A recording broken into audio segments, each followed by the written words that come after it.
What was the last straw that caused you to end your relationship with a significant other? She hit me with a car. On purpose. She begged and begged for a kid that I didn't want, and she wasn't emotionally mature enough to handle. She ended up getting pregnant from a different party altogether and I left. Later potato. Glad it wasn't yours. Glad you're away from her. Not so glad for the kid though. He said, I wasn't actually cheating on you. I just wanted to make you think that I was. He sold my car for drug money. So I stole his car and all the paperwork and drove halfway across the country. Immiserable, but free. He wasn't working, but I was going to school and working part-time. He expected me to drive across town after my weekend shift to see him because he didn't feel like getting up. Packed up all the shit he had at my place, drove over, and started unloading. I had just received news of my 7-month-old cousin's death. I had grown attached to the sweet kid and babysat oft. I was just back to college when he died of pneumonia. My EXS response was, why are you so upset? He didn't live that long anyway. Later he tried to make me have sex with him while I was still sobbing, puffy eyes and all. The beer bottle he flung in my direction was a pretty big straw. She was a very romantic woman, especially after we got married. She loved fancy candlelit dinners with a fine bottle of wine, then going home and making sweet love all night long. The biggest reason I divorced her is that she was doing this stuff back home when I was stationed overseas by myself.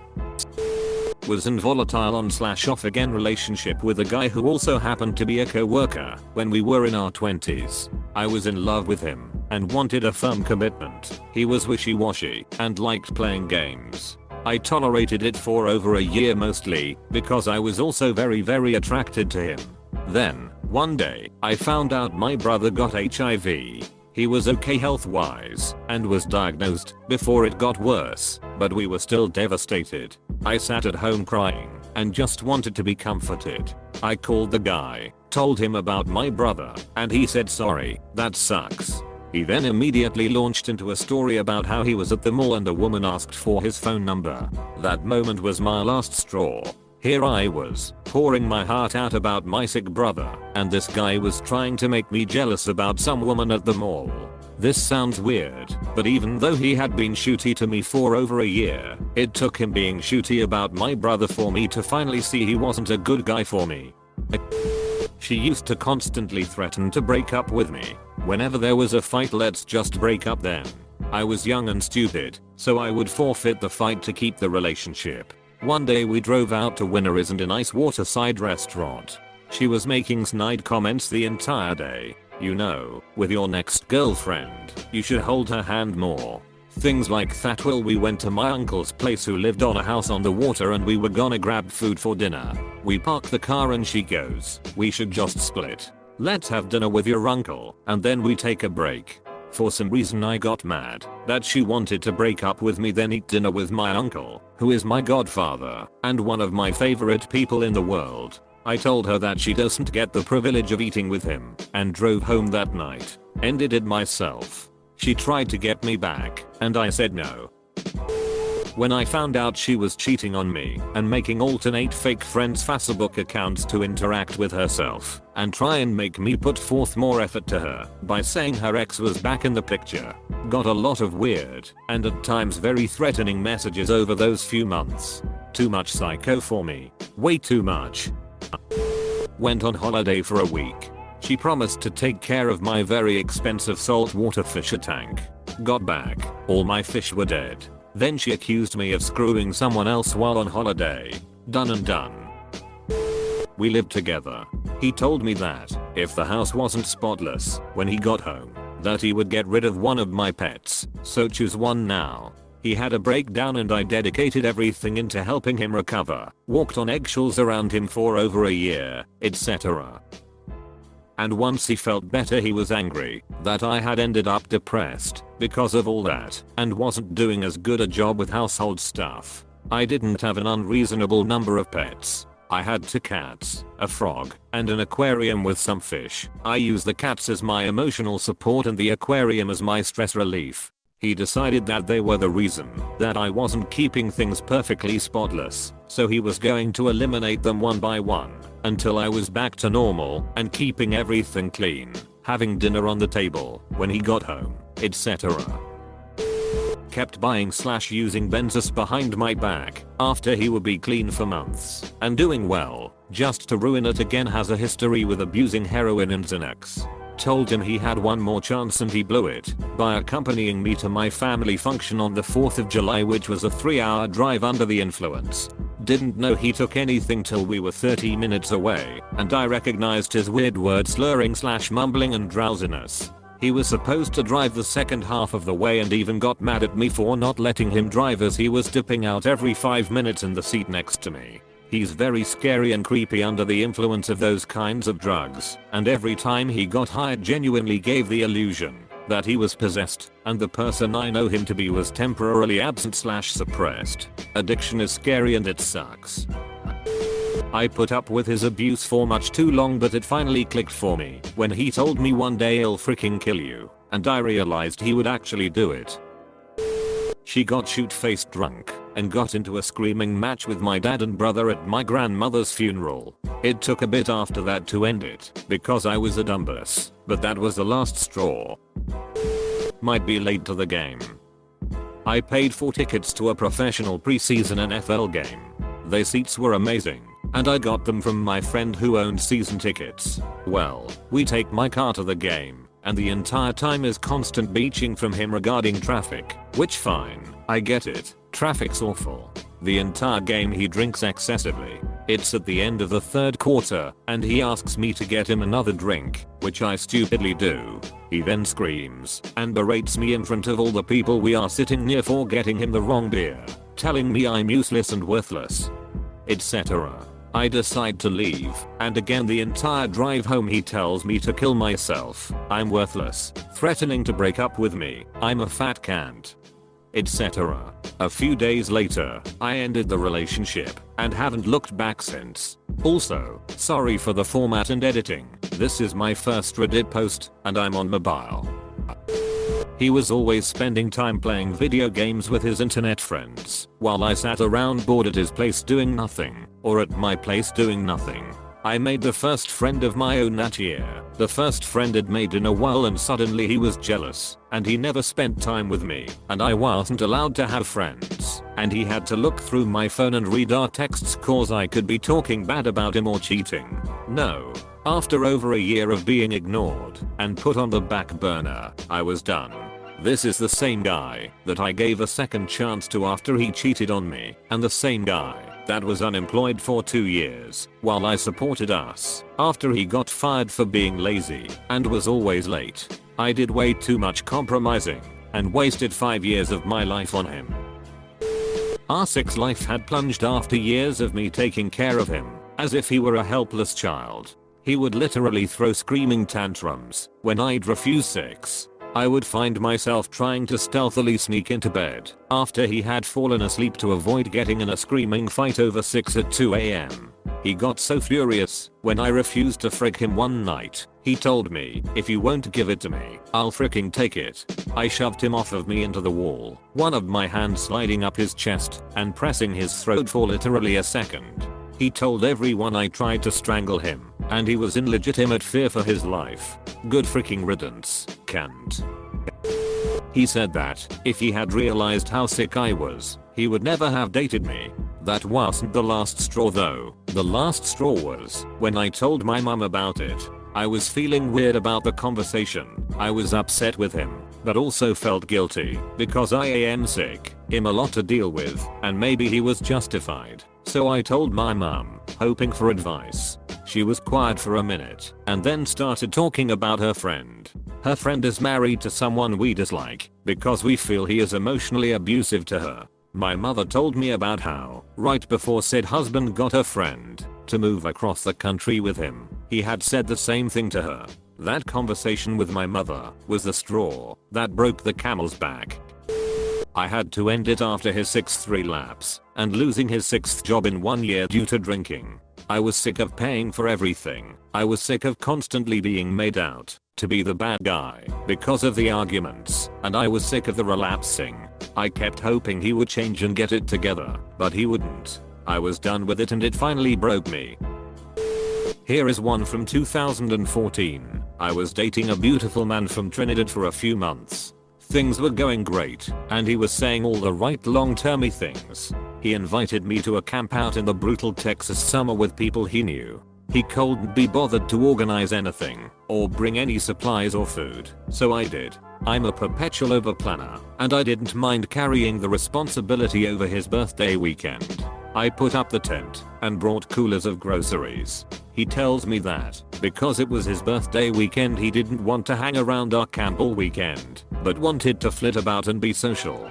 Disappointed, I said okay. Before he left I told him I wanted to cook him a birthday dinner that night. He waved me off and left. I started preparing dinner, and needed to buy more ice. While standing in line to buy ice bags, I see him in the swimming pool with some random topless chick with her legs wrapped around him.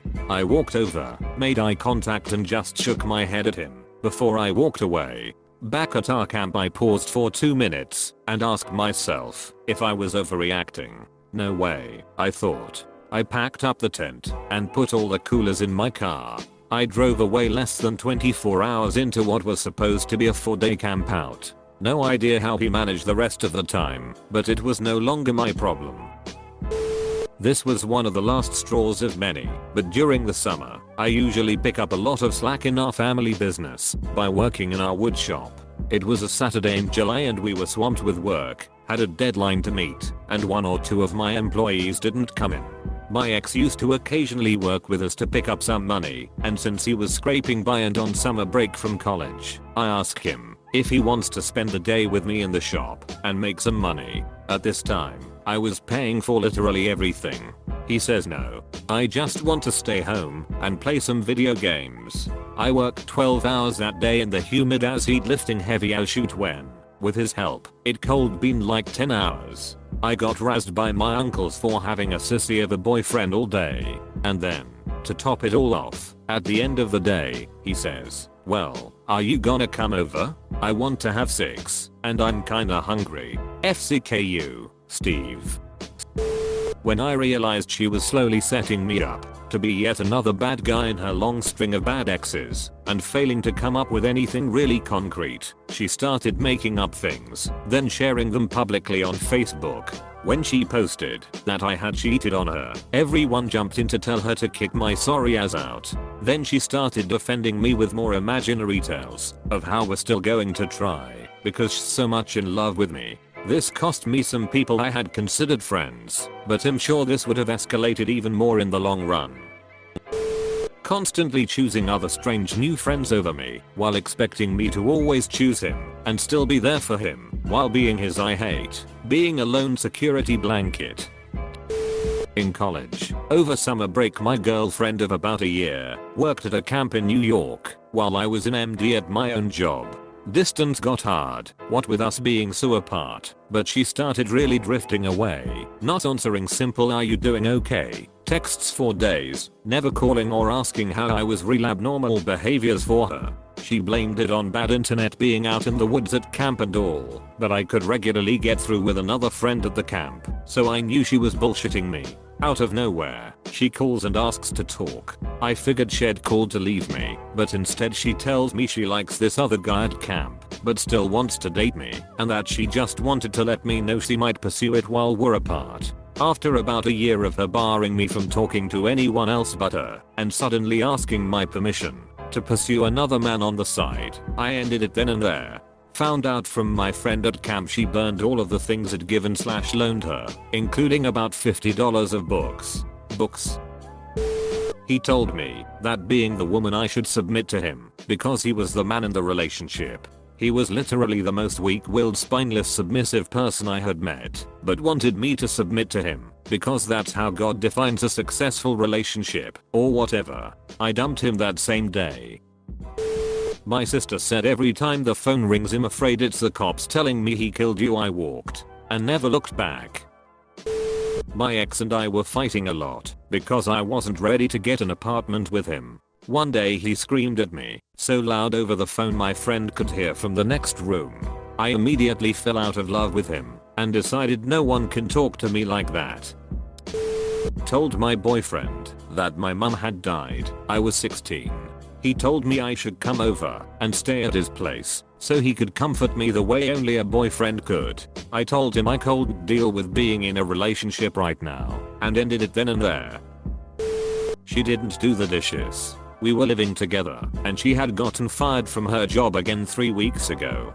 The only thing I asked was that she do the dishes from the dinner I made the night before while I was at work that day. I came home and not only were the dishes not done, but she has the nerve to tell me I should do them since I'm the one who made the mess. I told her to pack her chute and get the frick out right then and there. He didn't talk to me much without me initiating conversation, so I waited to see how long it would take him to check in if I didn't talk. 5 days. Once I realized it'd never be his top priority. He had a kid which, of course, came first. But whenever he didn't have his son, he always preferred to hang out with his friends over me and would never introduce me to them. I was done. He actually tried the whole well, if this is what you want then I'm deleting your number, and told him I was okay with it, expecting me to cry about it. Dude tried contacting me over the summer with a new number. I told him to frick off and blocked him. We were doing the long distance thing, both living out of our home state. He went home for a few weeks, so I drove 12 hours to surprise him. Called him that afternoon to see if he'd like to hang out, and he claimed he had to go to his niece's soccer game. First time he'd ever mentioned going to one of her games, not like it was a habit, or that he regularly spent time with her family. Okay, no problem, I'll catch up with other friends. Asked if he'd like to get together tomorrow. Nope, he has to go mattress shopping with his mom. He didn't sound the least bit interested/excited that I was home. After that second excuse, it all just hit me like a ton of bricks. We hadn't seen each other in months. Phone calls had been getting sporadic and boring, and I honestly hadn't felt anything real for him in a couple years. Broke up with him over email cause I'm a chicken who hates confrontation. Woke up the next morning feeling absolutely incredible. Never looked back. He came home drunk and couldn't get inside.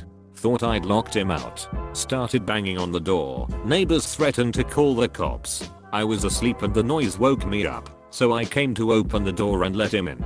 Turned to walk back to bed, and he shoved me hard on the floor. I landed hard on my right hip, elbow and head. He then stood over me screaming that, because I locked him out he had to be loud and now everyone is going to think we are trash. I said nothing, just covered my head with my arms, and cried and hoped he went away. I was terrified he was going to kick me in the face. He finally stormed off, and I crawled out to the elevator, and went down, and had the night doorman call the police. He came looking for me in the lobby, just as the cops arrived. They made him leave, and escorted him elsewhere. That's the last time I saw him. I left later that morning, before he returned. He had never ever laid a hand on me before, but was becoming more emotionally abusive, but I was becoming wise to it, and standing up for myself. I think that's why he did it. He was mad he couldn't manipulate me anymore.